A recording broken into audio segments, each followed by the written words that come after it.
Bismillahirrahmanirrahim. Assalamualaikum warahmatullahi wabarakatuh. Teman-teman, kita bertemu lagi dalam program Libatin Allah.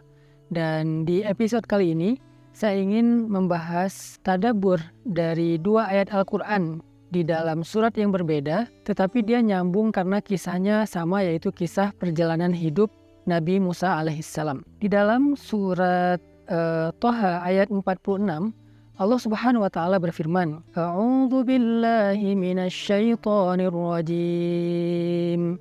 Bismillahirrahmanirrahim.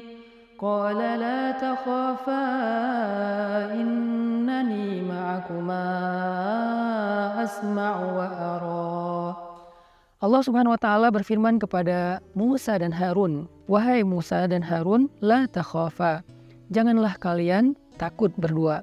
Innani ma'akuma asma'u wa ara. Sesungguhnya aku bersama dengan kalian mendengar dan melihat. Ayat yang kedua adalah di surat Asy-Syu'ara ayat 62. Allah Subhanahu wa taala berfirman, Bismillahirrahmanirrahim. Qala kalla inna ma'iya rabbi sayahdin.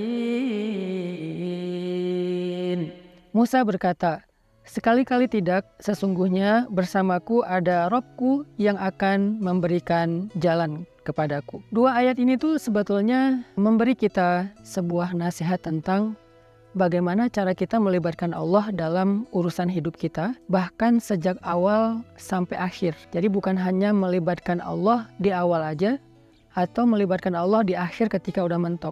Tetapi ini gimana cara melibatkan Allah sehingga muncullah ma'iyahnya Allah, kebersamaan Allah dalam urusan kita, dalam hidup kita dari sejak awal sampai akhir. Gimana caranya? Kalau kita belajar dari tadabbur surat Thaha ayat 46, ternyata cara melibatkan Allah dalam urusan kita itu sejak awal itu adalah pastikan bahwa yang kita lakukan itu memang sesuatu yang ada hubungannya dengan Allah. Artinya kita melakukan sesuatu itu di jalan Allah, fi sabilillah. Ketika kita fi sabilillah berada di jalan Allah, baik dalam urusan karir, fi sabilillah dalam urusan hubungan, fi sabilillah dalam urusan keluarga, fi sabilillah dalam urusan belajar, fi sabilillah dalam urusan apapun dalam hidup kita, kalau kita fi sabilillah, niatnya itu karena Allah dan ada hubungannya dengan agama Allah, dengan Islam, dengan dakwah, maka Allah pasti terlibat. Karena Allah selalu terlibat kepada hamba-hambanya yang berjalan di jalannya. Kisah Nabi Musa, waktu itu Nabi Musa diutus oleh Allah, Idhab ila Fir'aun, pergilah kamu kepada Fir'aun, lalu berdakwahlah kepada Fir'aun. Sehingga ketika Nabi Musa mau bertemu dengan Fir'aun, Allah bilang, wahai Musa dan Harun, gak usah khawatir, aku bersama kalian kok. Aku akan mendengar, aku akan melihat, aku akan menyaksikan, aku akan terlibat dalam urusan kalian sejak awal. Sehingga gimana cara kita untuk men-switch niat kita supaya apa yang kita lakukan itu ada hubungannya dengan Allah. Sederhana sih, kita coba renungkan apa sih hubungannya antara yang kita kerjain itu dengan ibadah. Apa hubungannya antara yang kita kerjain itu dengan dakwah. Misalnya teman-teman dalam urusan karir. Coba kuatin niat bahwa kalau saya sukses, insya Allah saya akan membantu orang lain. Kalau saya sukses, saya akan bersedekah. Kalau saya sukses, saya akan menjadi orang yang lebih bermanfaat. Kalau saya sukses, saya akan bangun masjid, pesantren, sekolah, dan bla bla bla. Itu artinya kita mengkonektingkan antara proyek dunia kita dengan proyek langit. Nah, disitulah berarti kita fisabilillah. Atau misalnya gini, kalau saya dapat proyek ini, insya Allah saya mau mengumrohkan ibu saya, mau mengumrohkan guru saya. Itu berarti kan ada hubungannya dengan agama Allah atau ibadah. Atau misalnya kalau nanti saya misalnya nikah sama dia, saya pengen belajar bareng dia untuk lebih dekat kepada Allah. Saya pengen ke taklim bareng. Saya pengen tahajud bareng. Kalau saya udah menikah, nanti saya akan lebih baik dalam menjaga diri dari dosa-dosa dan seterusnya. Ini adalah cara kita nge-switch antara apa yang sedang kita lakukan dengan Allah Subhanahu wa taala. Itu cara melibatkan Allah di awal. Makanya ketika Nabi Musa pulang kampung nih dari Madian ke Mesir, Nabi Musa itu bukan cuma niat mudik, tapi ada misinya ketika mudik. Apa misi Nabi Musa ketika mudik? Misinya adalah idhab ila Fir'aun innahu tagha, berangkat untuk bertemu Firaun dan mendakwahi Firaun supaya bisa membebaskan Bani Israel, arsil ma'iyya Bani Israel, bebaskan Bani Israel, dan mengajak Firaun untuk taubat, untuk menyembah Allah Subhanahu wa taala. Itu adalah misi Nabi Musa ketika mudik. Jadi bukan cuma pulang kampung. Artinya apa yang kita lakukan itu harus kita coba cari poin apa hubungannya dengan Allah, poin apa hubungannya dengan ibadah, poin apa hubungannya dengan dakwah. Itu harus selalu muncul dalam hidup kita. Jadilah seorang misionaris kebaikan, jadilah seorang agen kebaikan yang ada hubungannya dengan Allah Subhanahu wa taala. Maka apapun yang kita lakukan itu Allah terlibat. Apapun Allah terlibat. Kemudian ketika dalam perjalanan bagaimana melibatkan Allah sampai di akhir.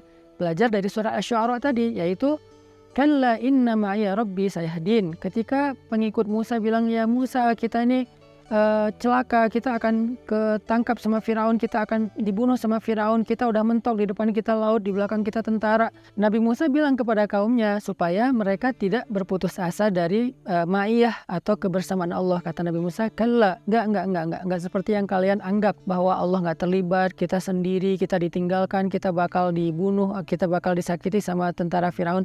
Kalla, enggak kayak gitu. Inna ma'iya rabbi sayahdin. Kok bisa Nabi Musa bilang kayak gini? Sesungguhnya bersamaku ada Robku yang akan memberikan jalan. Karena Nabi Musa percaya dengan janji Allah yang tadi di surat Thaha. La takhafa inni ma'akuma asma'u wa ara. Aku bersama kalian wahai Musa dan Harun. Sehingga ketika mentok Nabi Musa percaya dengan janji Allah bahwa Allah la yukhliful mi'ad. Gak pernah ingkar janji. Sehingga ketika Nabi Musa berbaik sangka kepada Allah, tetap berharap pada Allah, sementok apapun kondisi beliau, sesulit apapun kondisi beliau, maka kemudian Allah menunjukkan keajaiban. Wahai Musa, pukullah tongkatmu di batu.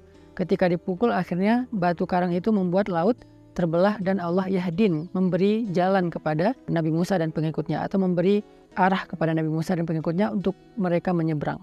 Nah, ini adalah cara melibatkan Allah yang kedua. Jadi yang pertama adalah tetap di jalan Allah, yang kedua tetap berharap dan berprasangka baik kepada Allah walaupun udah mentok, seperti materi kita sebelumnya. Karena Allah berjanji, walladzina jahadu fina lanahdiyannahum subulana. Orang-orang yang tetap di jalan kami, berusaha untuk tetap istiqomah, pasti kami akan memberikan jalan-jalan kami. Arti jalan-jalan di sini itu banyak solusi, bukan cuma satu solusi. Sehingga teman-teman yang dirahmati Allah SWT, belajar dari kisah surat Asy-Syu'ara dan surat Thaha, kisah Nabi Musa ini, sederhana sih cara melibatkan Allah dalam urusan hidup kita. Di sini cara ngelibatinnya. Dengan apa? Dengan ikhlas dan sikoh.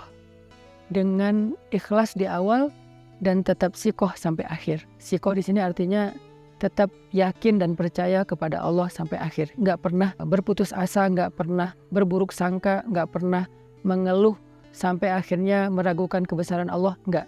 Dia tetap bahwa Allah ada bersama saya karena saya masih di jalan Allah. Sehingga yang harus kita pastikan itu dalam hidup kita itu adalah apakah kita masih on the track, apakah kita udah ke distract selama ini, ke distract hatinya, ke distract langkahnya.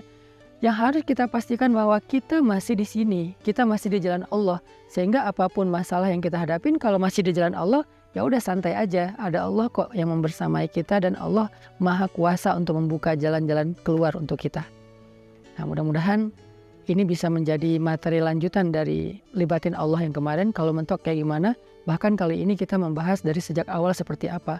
Belajarlah dari surat Asy-Syu'ara dan surat Thaha, kisah Nabi Musa alaihissalam.